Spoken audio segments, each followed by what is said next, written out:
Hey, Rob. Hi. What are you doing today? Well, out working on the camper.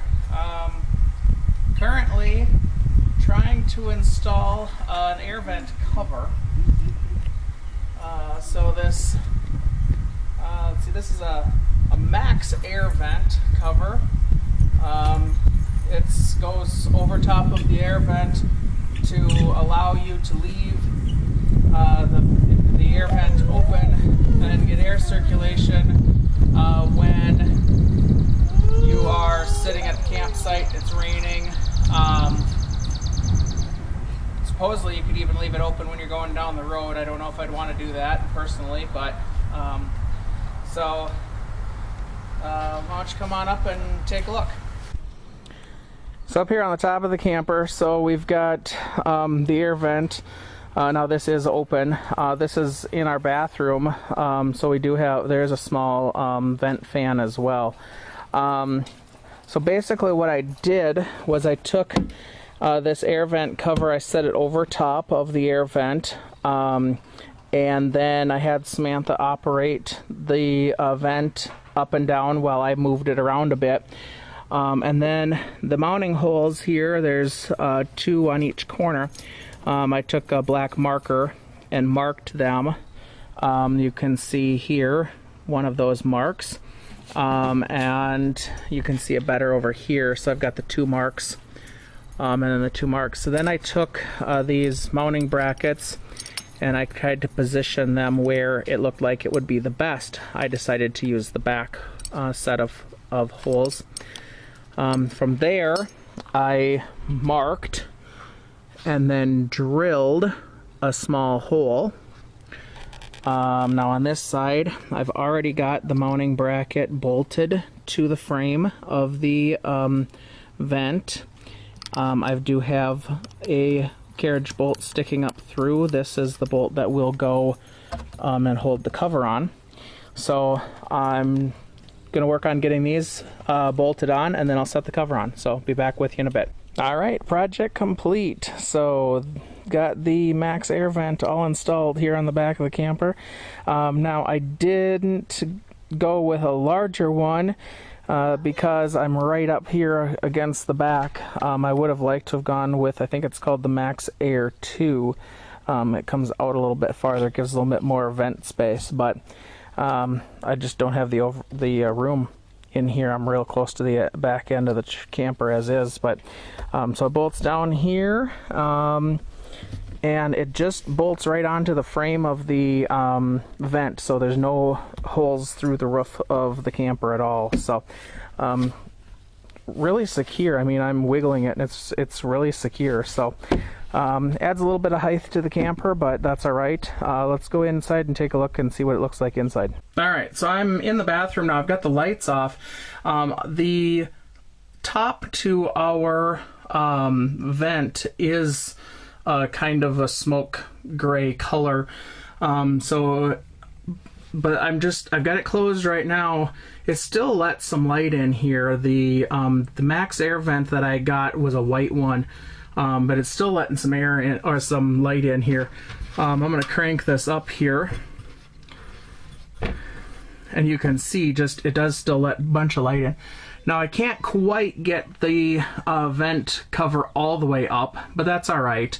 It's still, you can see the second screen out there, allowing it to try to keep some of the bugs and stuff out. But the nice thing that I think I'm gonna like about this is just I can leave this vent open now and not have to worry so much about it getting water in here if we go hiking, or even just when we're sitting here in the driveway and working. So I think that's about it for that. Let's check in on some of the other projects I'm doing. All right, so one of the quick projects here inside the camper is this towel bar here.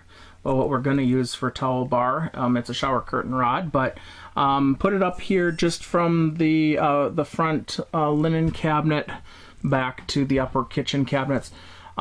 Just a tension rod. I'm going to use it for hanging up wet towels to dry, just because with a smaller camper, it's nice to have some place to hang. So got that. Kitchen sink. Well, it's kind of missing right now. So this here was the kitchen sink faucet. This was mounted behind the sink, and then this was the sink itself. So this sink is just plastic, and one of the mounting bolts actually on the other side had broken off there. See, it's just epoxied on. This one's bent. The sink itself is an okay sink, but just a really small. And what really was giving us problems was this faucet. So as you can see, it's plastic under here, and that was leaking. So we were having water run over top of the countertop. This is the new faucet that's going in. It's a Delta faucet, standard kitchen faucet, but brass fittings underneath. So much better, should hold up. It's heavier, so it's going to add a little bit of weight.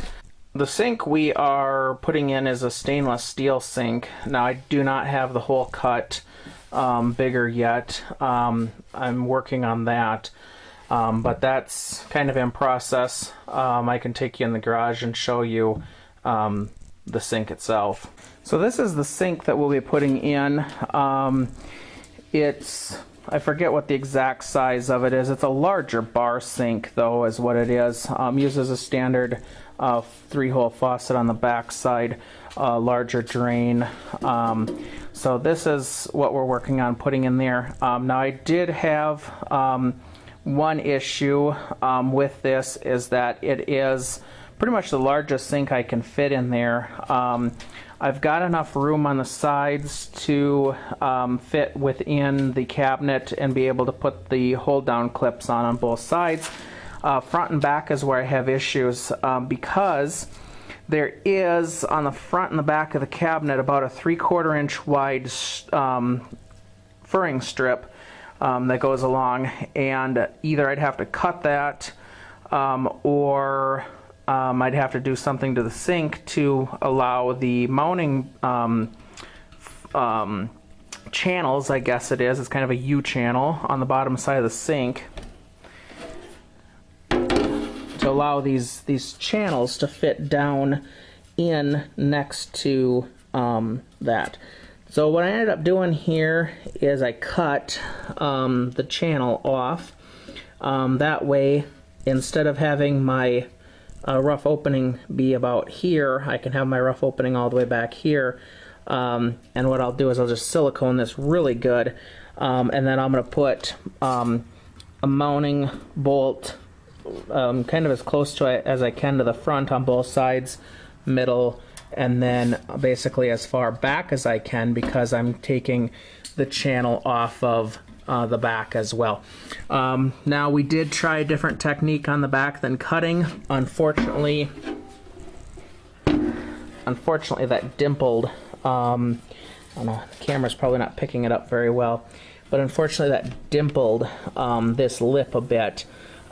So that's why we ended up doing a different technique up here on this side of the sink. So we'll have to work on this a little bit. I'm getting some help from my neighbor on it.